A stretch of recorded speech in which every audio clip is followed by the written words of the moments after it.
સમાચારોમાં આગળ વાત કરીએ તો ગઈકાલે રાત્રે વડોદરાના સમતા રોડ પાસે આવેલા એક એપાર્ટમેન્ટ ધરાશાયી થતાં 5 થી 6 પરિવારોનો અબાદ બચાવ થયો હતો અને ઘટના સ્થળ પર જોઈન્ટ સીપી લીના પાટીલ તથા ફાયર ટીમ પહોંચી હતી.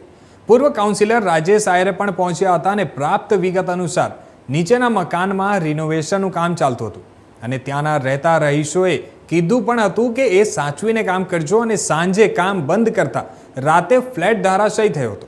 ગત રાત્રિએ મોટી દુર્ઘટના ટળી ત્યારે આજ સવારે વડોદરાના મ્યુનિસિપલ કમિશનર ઘટના સ્થળે પણ પહોંચ્યા હતા અને નિરીક્ષણ કરવામાં આવ્યું હતું.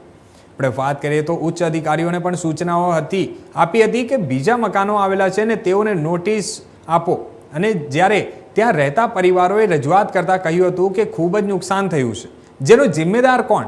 જે રીતના બિલ્ડર દ્વારા કામ ચાલતું હતું અને પિલ્લરને નુકસાન થતાં આ ધરાશાયી થયું છે, જ્યારે મ્યુનિસિપલ કમિશનરે કહ્યું હતું કે અમે આ દિશામાં તપાસ કરીશું.